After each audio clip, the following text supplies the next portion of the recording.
Hello. So in this video, we're going to be talking about Silenced by Ann Claycomb, and I'm joined by Ann herself. So first off, Ann, thanks for being here. Thank you. Thanks for having me. Yeah. So Ann Claycomb is the author of two fairy tale inflected novels, Silenced, a Me Too fairy tale, features four women who've all been assaulted by their CEO and joined forces to break the fairy tale curses he's put on them to keep them quiet. One early reviewer describes the book as a biting update to traditional fables, dropping nightmares turned reality while serving female characters with an achingly hopeful level of agency, which I think is a very good description of the book. Ann's first novel, The Mermaid's Daughter from 2017, which I did a video about, you'll be seeing a link for that up above, reimagines The Little Mermaid as a dark, multi-generational tale of love, opera, and longing for the sea. An inveterate reader of fairy tales, Ann believes in the power of fairy, chocolate, tequila, and a good workout in no particular order. She also wishes people would stop using the phrase, fairy tales can come true, as reassurance, because a great deal of what happens in fairy tales, especially to women, is frankly terrifying.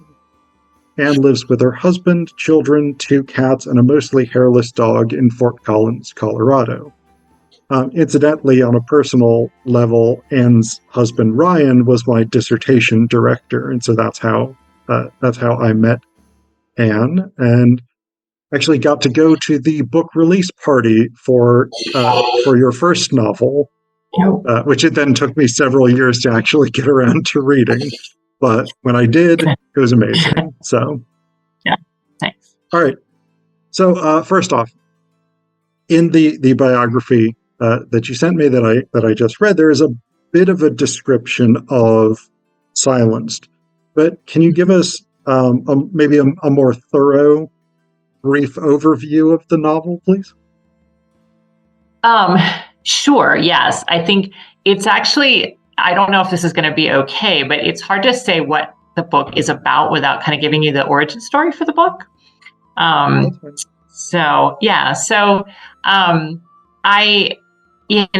had written The Mermaid's Daughter, which again is not so much a retelling of The Little Mermaid, but a sort of explosion of The Little Mermaid, the original Hans Christian Andersen Little Mermaid, and not the Disney Little Mermaid. Yeah. And I had written that, and I was post that book. So that book came out in 2017, and by that summer, and certainly in like early the next year, I think even by that fall, I was really looking for my next book. And I don't think of myself as like, oh, I'm going to kind of do fairy tale retellings as some kind of trick or that's just going to be my genre, if you will, although it is a genre, as you probably know. But nonetheless, just the idea of looking at some of those stories and seeing what's inside of them and whether there's a story to be told there was really compelling. And there were two that I was really struggling with because I loved them both for different reasons. And I wanted to find is there a novel in either one? And one was Thumbelina, which is another Andersen story, probably very familiar to a lot of people. There is a movie. It's not Disney. I think it's like, one of those smaller studios, like the one that did Anastasia. And it's a musical. It's a fun movie for kids. And then the other is a much less well-known story called Toads and Diamonds, which features a lot of very familiar tropes. There's the beautiful young girl whose father marries this other woman who has her own daughter, and then the father dies and the young girl becomes the servant. But in this story, the young, beautiful, of course, sweet and kind girl is sent to the well to get water by her stepmother, sees an old woman there, gives her the water first, and I'll say gifted, because I think it's really iffy, that every time she speaks, roses and diamonds and all kinds of flower petals and jewels fall out of her mouth. Yep. And so when she runs home, the stepmother immediately sends her own daughter to the well, thinking, well, let's get this for my own kid. And that daughter encounters it's a fairy in disguise, but she disguises herself as a wealthy woman this time, and the daughter is rude to her. And so she gets snakes and spiders and toads and centipedes coming out of her mouth.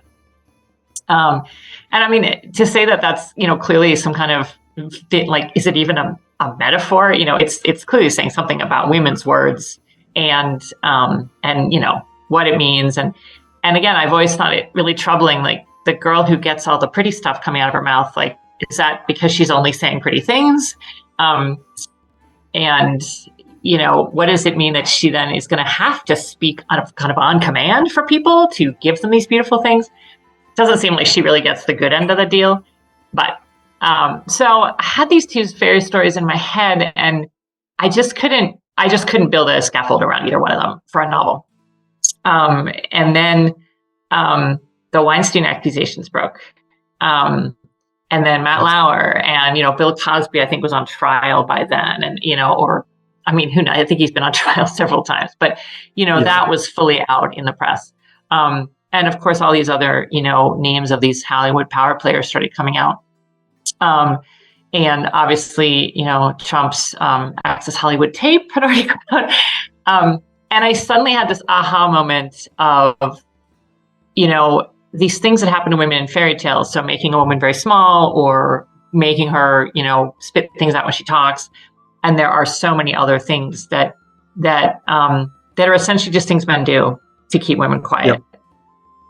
And that, so then I was like, well, in Me Too, we are hearing these things. And I'll jump ahead, however many years it is now, to 2023, and note that, the E. Jean Carroll case, when she first published her memoir, where she accused Donald Trump of raping her, there was a lot of criticism coming out saying, well, why didn't she say so? Right? Why didn't she say so?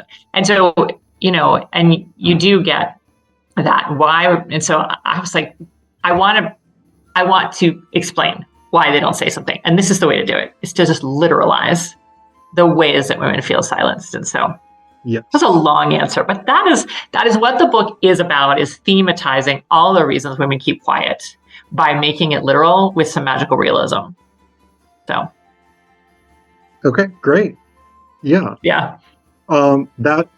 That context of Me Too is definitely going to come up again. Some of the big names that you've given us are going to come up again in our conversation. But absolutely. I wanted to go back to something that you had said sort of earlier in your description there, because both of your novels have been reworkings, not necessarily direct adaptations, but sort of modernizations and reimaginings of fairy tales. Mm-hmm. And in the author's note to Silenced, you call yourself a lifelong lover, scholar, and writer of fairy tales. So I was wondering if you could talk about what sort of draws you to fairy tales in particular.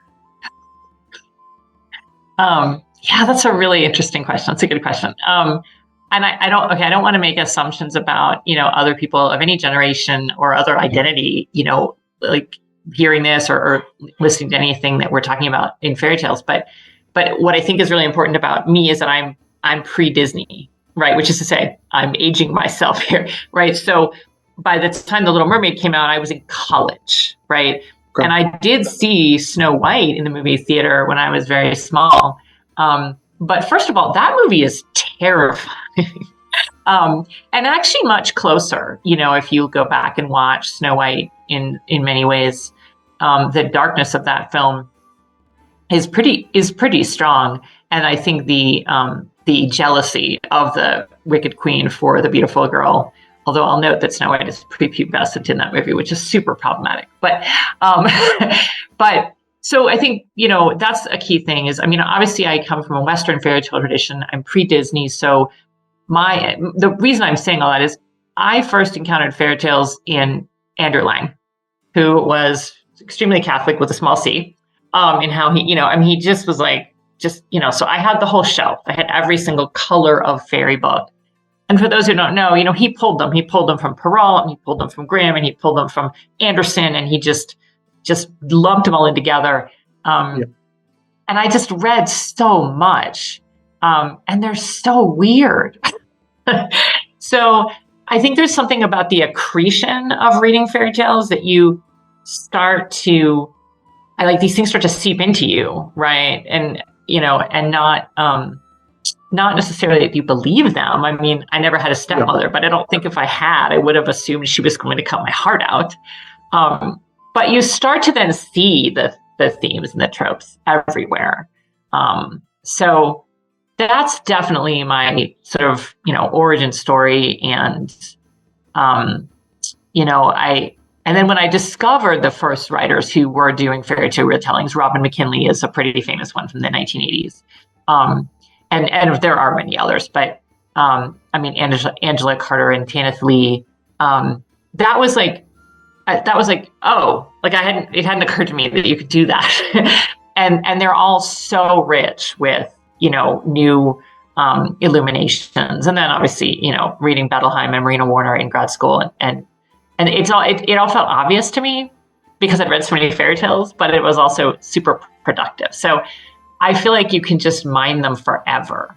And that, I think, is why I find them so useful as writing inspiration.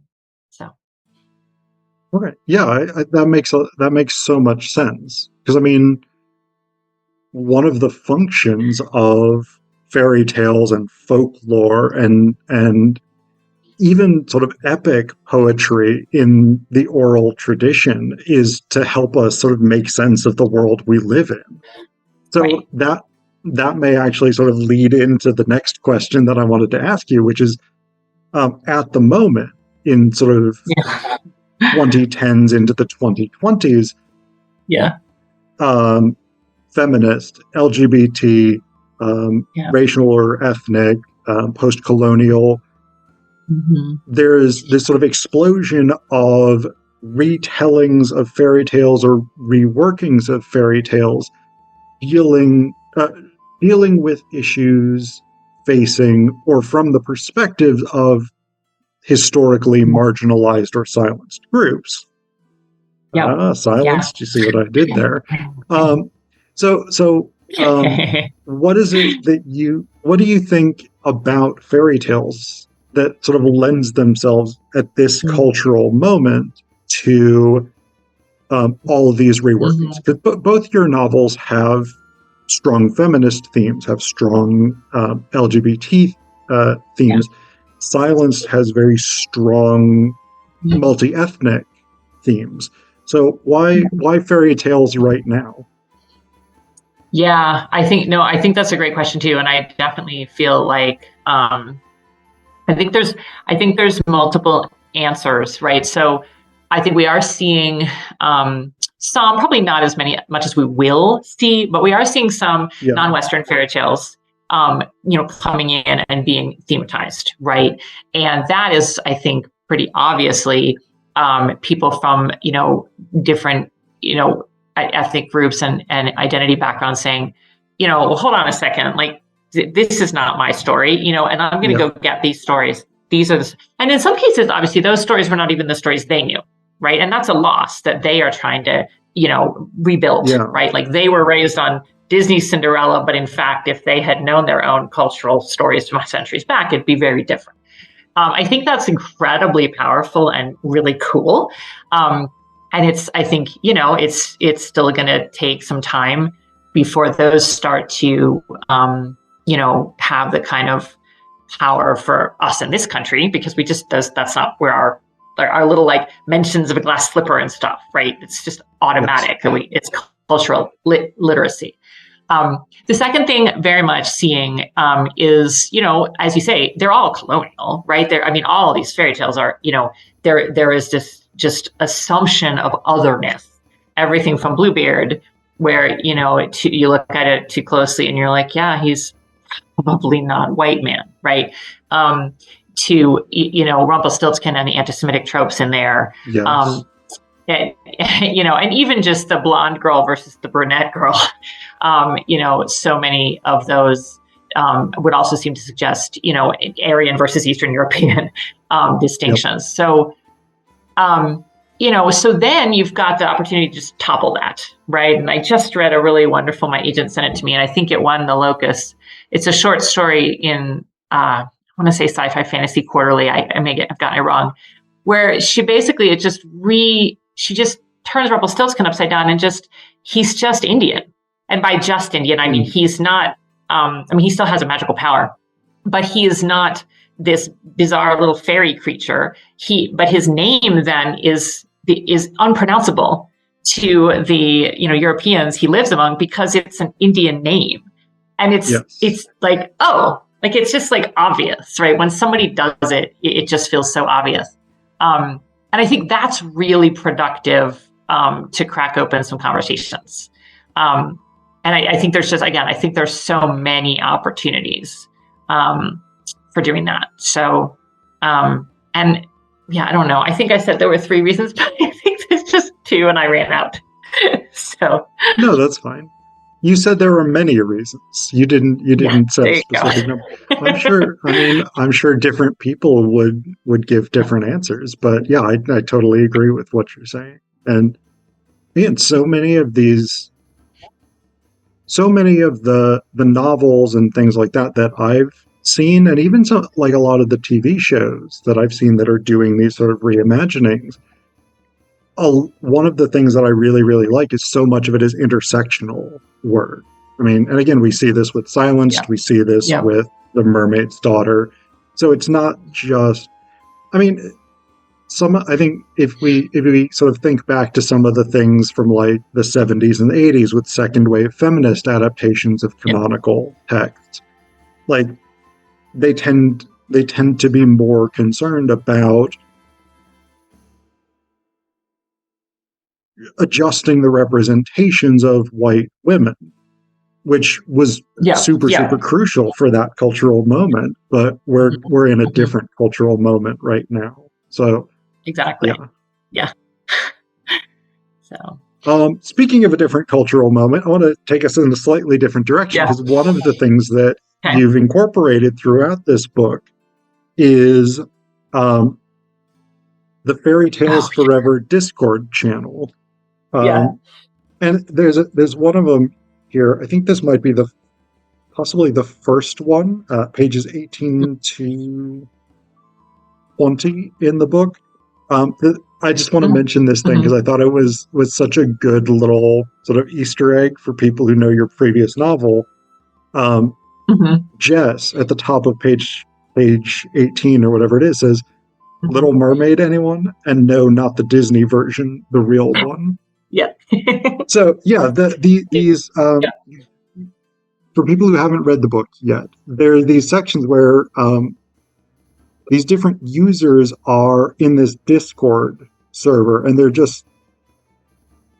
either talking through the implications of fairy tales, or people are telling fairy tales. They're asking questions about what fairy tales mean and things like this. So what I was interested in is, this is a kind of low culture form, right? Low culture, if we can think about it that way. It's a sort of pop culture medium, as opposed to, and I mean, fairy tales and novels aren't necessarily high culture inherently, but they have more, I think, they have a sort of cultural capital that online conversations don't. Why build Discord server conversations into the novel? So that's great. And it's funny because that's new, like, which is to say that the novel as first sent to my agent did not contain those excerpts at all. The novel that was accepted for publication from my editor was very different. I mean, not in the themes and the characters, but the plot was really different. So the first reason there's Discord channels is that my editor, when she got a hold of the book, was herself, interestingly, partly a reader for the book, which is to say, she's fantastic. She's a feminist. She's had an appetite for the darkness, if you will. I don't actually, it's tricky because I don't think it's a dark book in many ways. I think there's a whole trope or whole genre right now out there of very, very dark novels, fairy tale retellings where like the women themselves are like actually poisonous, or they're assassins, or there's like very vividly depicted sexual assault, and this doesn't have any of that. But nonetheless, she had an appetite for the subject matter, and she is a feminist, but she's not a fairy tale reader. And so she was just like, what are you talking about? Like, she was like, you're acting Like, people get this stuff and they do not. And I need you to stop and I need you to back up because this is not going to work. So that was really interesting.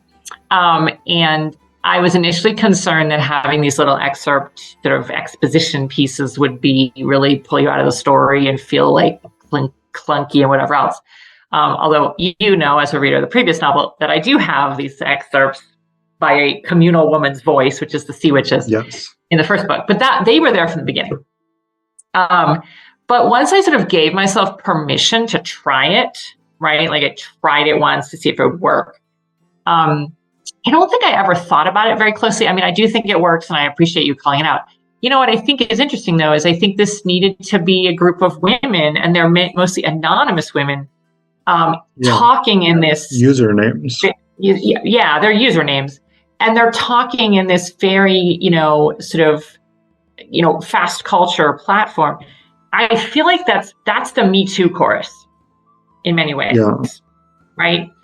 I mean, the Me Too chorus is literally all these women on all these social media platforms saying, yeah, that happened to me too. Yeah, here's what happened, and so they're not all doing that. They don't actually get in there and talk about the times that they experienced, sexual violence, but they are creating a narrative together of realizing what's going on in some of their own cultural touch points, if you will. So, yeah. So, I mean, it sort of had to happen, and then I'm glad it worked. Yeah, I definitely think it does. I mean,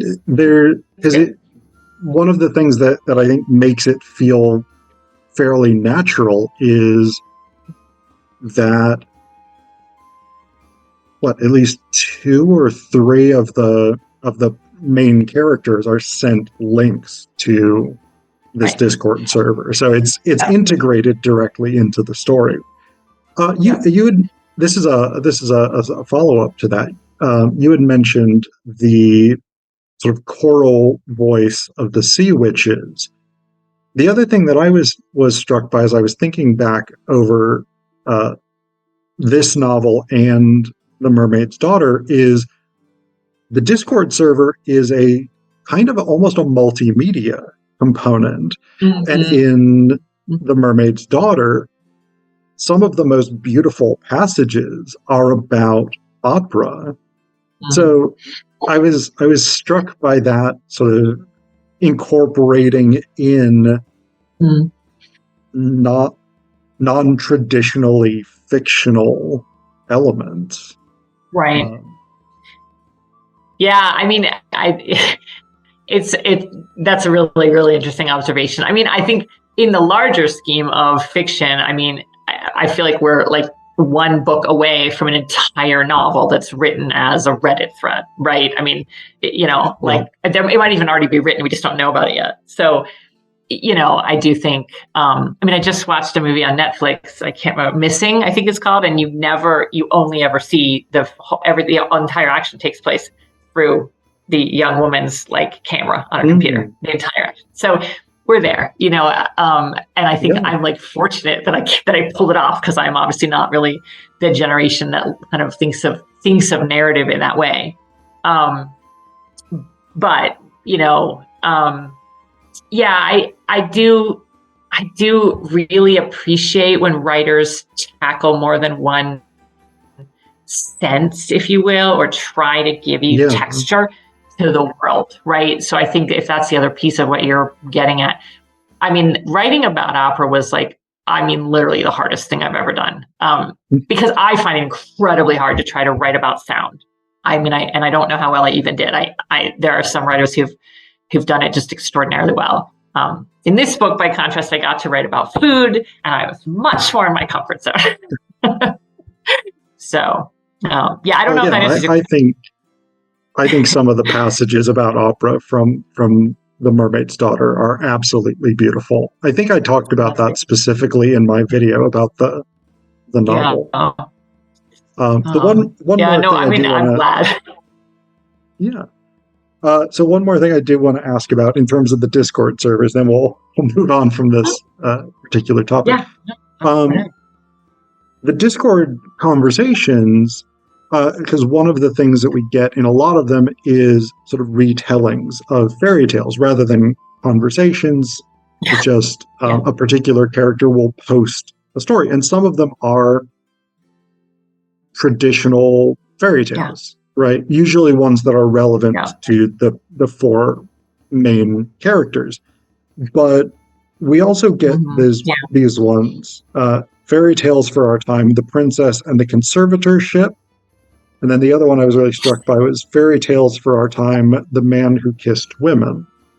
So we've got these fairy tale retellings of the Britney Spears conservatorship controversy, and then the Donald Trump Access Hollywood tape. Yeah. What are the sort of risks and benefits, in your opinion, of incorporating fictionalized versions of real events into the novel? Yeah. That was actually the first thing that I thought about when I thought about doing these little excerpts. Is I was like, I feel like because my editor was coming at it from such a different place than I was, which I'm really grateful for now. But I was like, I feel like it's important to help readers get to closer to where I am a little bit, which is just seeing fairy tale tropes everywhere. I mean, not that people have to, but like, I think it'll make the book better for them. And I mean, as soon as I started hearing about the Britney Spears thing, I was like, she's like Rapunzel. Like, she's just trapped in her tower, and the hair that she lets down is to help other people, right? It's just money. It's just. Then I was like, and of course she was our pop princess, right? So it's there, like it's an available way to think about her story.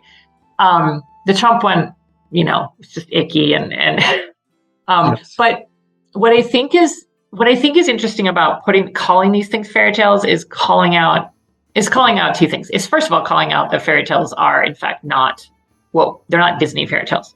Fairy tales are in fact often just telling you how it is, up until a certain point, right? All these children whose parents want to abandon them, if you go back historically, it's because somebody was going to die. Like, they were all starving to death.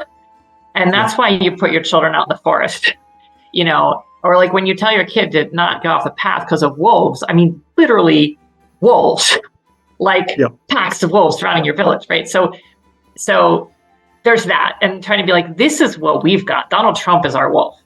Right? Like these so there was that.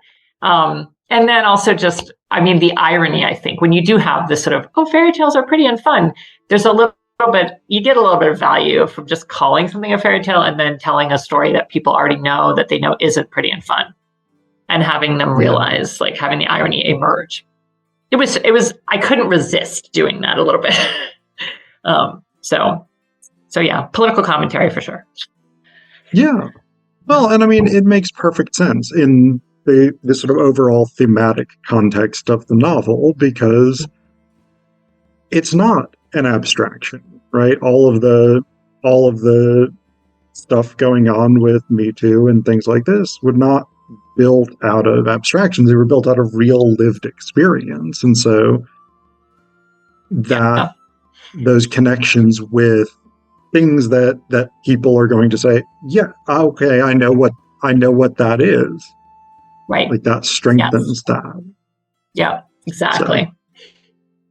So on the issue of political representation, the last question I wanted to ask you, ultimately the resolution of this novel comes because the four protagonists need to reclaim power over their own story, which I absolutely love. Again, some of the greatest passages in this novel deal with that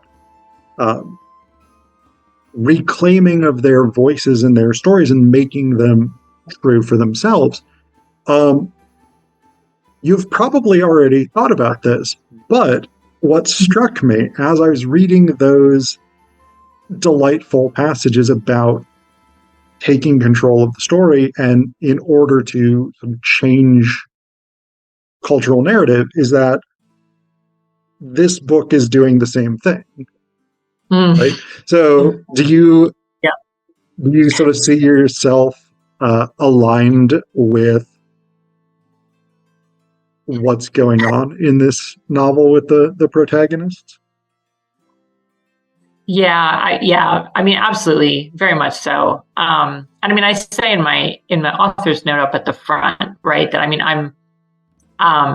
I've certainly been impacted by a lot of the aspects of what women talk about in Me Too. I'm not a sexual assault survivor, in a clear cut, direct way, but you know, so and I'll talk about the personal really quickly, and then just more broadly, right? So, you know, I mean, and this is again generational. I hope it stops, but I mean, I recall, applying for a job in my 20s, and when I just realized I didn't want the job, I called the recruiter and said I wasn't going to take the job, and he proceeded to just demand me that if I do a number of things that I will not share with you in this phone call, and I had no idea what to do and no idea what to say. Right. And that was not the only time that something like that happened. Right. Yeah. So it was pretty easy to call up the specter of that predatory man. It was really easy. And I know from talking to many, many women I know with professional context, personal context, whatever else, it's really easy. It's really easy for a lot of women to do that. So, that really felt important, and that things that felt important to me about writing, thematizing this, because, there were several. I did not want to center him, right? So he doesn't even get a name, and he doesn't ever. I hate reading. I mean, they're out there, but I don't. This was not going to be that serial killer narrative where you were inside his head. There's a whole. I could go on about what that's doing in the torture porn stuff and what that's doing to women, but that was not going to be a thing, right? He does not get to be a sexy, appealing villain in any way. The second thing is, although I make it clear that the women have been sexually assaulted, I really did not want to make any of that gratuitous, right? I tried to make it clear it happened, and then it's there because we need to know that it happened to them. And again, these are things I did because I felt like this is what women want and need in the context of Me Too. And the third thing is that they don't want revenge. They want justice. And that was just so important to me because, and they talk about it briefly, they talk about wanting revenge, and there's something like, I do want revenge. And like, no, but I don't, right? Like I fantasize about doing violence to him, but I would never. And that's the reality, is most of us would never. And I feel like I've seen that be so damaging. I mean, again, I'm old enough to remember the girl with the dragon tattoo as a phenomenon, right? Mm-hmm. And the way that book very quickly allowed men to fetishize this very dangerous woman who was just going to do the same to the man as he did to her. And it was like, it was almost like, oh, look, and I just felt so strongly that is actually part of what has made Me Too take so long to gain the momentum it needed to gain.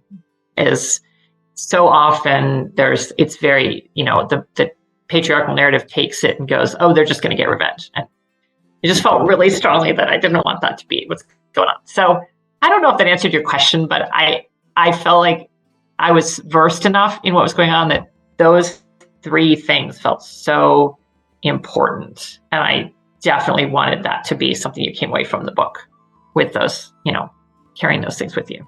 So. Yeah, no, I think that's fantastic. Again, what I was really struck by and really impressed by is that, I mean, this book, The Mermaid's Daughter, so many of the other books that are coming out today that are reimagining these fairy tales from feminist, from LGBT, from people of color, from different ethnicities, whatever it is. There is this broad-ranging move to redefine who has control of the cultural narratives around fairy tales. And in this book, it's very directly dealt with, but it's also the thing that you and all of the other authors who are writing these things are doing. And I think it's fantastic. So yeah, no, thank you. I think it's really important. So and you also want to write a book that people want to read. So yes. So there's that. So yeah. All right. Well, Anne, thank you so much. This was a really, really fabulous interview. It's an amazing book. Thank you for joining me. Thank you. Thank you for reading. Thank you for the awesome questions. I mean, it's great when someone asks you questions that make you think about things and make you feel smarter than maybe you knew you were. So thank you so much, Phillip. I appreciate it. I think almost all writers are smarter than they think they are. Yeah. That's I think at a certain point the book. Yeah. I think that's one of the services that we as scholars should probably render more often to authors, is to just remind you how brilliant you all are. So I think that would be great. Yes, I think it's kind of crazy to realize that maybe you did something even cooler than you thought you did, which you don't get that very often. So I'm going to take it. So yeah, no, thank you. I appreciate it.